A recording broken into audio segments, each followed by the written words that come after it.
The first thing I want to bring on up is this really great thread from Zuby Music. And now I've tried to get Zuby on the show a few times, and we've never been able to match up in a booking. So I'll make another pass at him. But I always loved his tweeting, and I think he's out there in the UK or something. Either way, here's what he said. He threaded this the other day on July 5th. He said, 20 things that I've learned or had confirmed about humanity during this pandemic. Number 1, most people would rather be in the majority than be right. Number 2, at least 20% of the population has strong authoritarian tendencies, which will emerge under the right conditions. Oh, yes. Absolutely. Absolutely. 20%, they are flexing their totalitarian muscle. Fear of death is only rivaled by the fear of social disapproval. The latter could be stronger. Oh, yes. Yes, indeed. Yes, indeed. It is definitely stronger. Propaganda, number 4, he says, is just as effective in the modern day as it was 100 years ago, even more. Access to limitless information has not made the average person any wiser. Nope. They can actually tailor fit their bubble however the hell they like it. It's like taking a drug. Number 5, anything and everything can and will be politicized by the media, government, and those who trust them. Number 6, many politicians, large corporations, will gladly sacrifice human lives if it is conducive to their political and financial aspirations. Number 7, most people believe the government acts in the best interest of the people. Many who are vocal critics, even many who are vocal critics of the government. I know, it's stunning. Number 8, once they have made up their mind, most people would rather commit to being wrong than admit they were wrong. Oh, yeah. Oh, absolutely. Especially when you've put so many years into it. There are people. You think there are people that will ever really, who are still believe that, like, the whole Russia and Trump thing, those are years out of your life.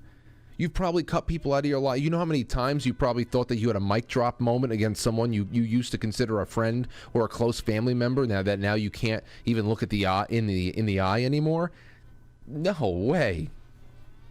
And you know why? Mostly is because of things like Twitter. Now, it's a double-edged sword, and there's some big diamonds in the rough out there. But seriously, it's one of those things where you're put in front of a keyboard or you're put in front of your phone, and you are encouraged to be impulsive every day. And a lot of that impulsivity has to do, yes, with a dopamine rush that you get a little bit addicted to when somebody likes something, or you want to try out a new stance on a particular topic, or you want to put on out there something you read and you feel confident about whatever the hell you've just learned. But it's also really about just taking a stand for something and standing up to somebody and having that mic drop moment. There's so much impulsivity in social media. It's better to be around it. Like I can't tell you how many times I've wanted to close down so much. I was able to rationalize getting rid of Facebook because there were so many people I knew personally on Facebook. I knew I would never be marketing the show on there, and B, I couldn't stand to see what kind of fucking dumbasses they were. So I had to get off because the only real reason why I'm doing any of this stuff is to be able to try to grow an audience for a talk show that I do. So you got to think about that. All right, so number 9, humans can be trained and conditioned quickly and relatively easily and significantly to alter their behaviors for better or for worse. You see a lot of that in the chat room. From time to time, you'll see things happen, if you know what I mean. When sufficiently frightened, most people who will not only accept authoritarianism, but they will demand it. Number 11, people who are dismissed as conspiracy theorists are often well-researched and simply ahead of the mainstream narrative. Hell yes. Hell yes. I'll give that another heart. Most people value safety and security more than freedom and liberty, even if said safety is merely an illusion. Yes, because they never actually had, especially if you're in the West, they have never had a reason or an inspiration to contemplate liberty, contemplate freedom. There's nothing to hold it up against. When people defect from North Korea and China and they come on over and they look at what's going on at UC Berkeley or UCLA, and they're like, what the fuck is everybody talking about? What they're doing is they're sitting around people who are bored, who have they have a comfort zone that has been built up around them for so many generations before there was ever really a struggle to be had. And that's what we have here. No, there's no reason to contemplate liberty yet.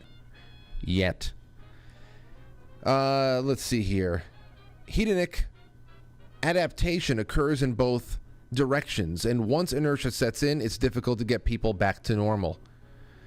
A significant percentage of people thoroughly enjoy being subjugated. They do. New York City. There you have it.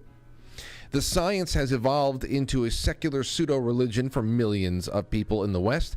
This religion has little to do with science itself. Yes, it's devoid of the scientific method that we learned in 3rd grade. It is very religious, and it's religion for those who have been taught to otherwise abandon religion,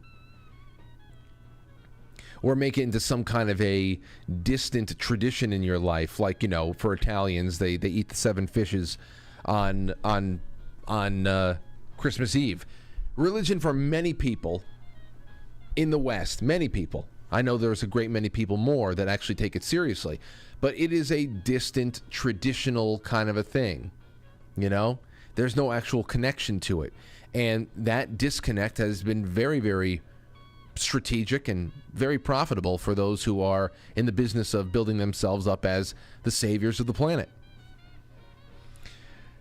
Let's see here. Number 16. Most people care more about looking like they are doing the right thing rather than actually doing the right thing. Absolutely. I learned that a long time ago. Most people are concerned with looking good and avoiding looking bad. That's the better way of saying it. Looking good and avoiding looking bad.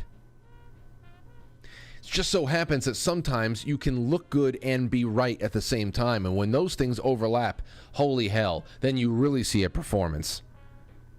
But then everything else is just avoiding looking bad.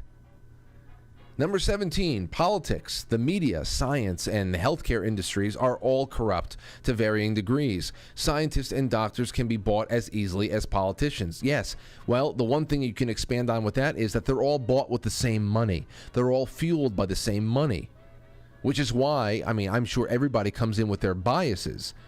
Maybe, the really a scientist that comes and really adheres himself or herself to their discipline in a really strict way, yeah, they're going to have biases, but they'll be able to put that aside and follow facts wherever they go, evidence wherever it leads. But for the most part, scientists, doctors, teachers, anything, Elon Musk, everybody, they're not very independent people. They get a lot of money from the government. Artists from the government. Schools from the government. The media. Oh my hell! What if they're not laundering money into the media? What the hell is? Because how the hell are they even making money at this point? So that's why, yes, they're all corrupt to varying degrees because they're all attached to the same source. It'd be better if they were all corrupt in truly varying degrees because they're all funded by different things and all that stuff. Because then you would have at least a war going on out there of ideas, but they all tend to have the same ideas and push the same solutions and point out and talk about problems in the same way. Very myopic and everything, even in diagnosing the problem itself. Number 18, almost done. If you make people comfortable enough, they will not revolt. You can keep millions docile if you strip them of their rights by giving them money, food, and entertainment.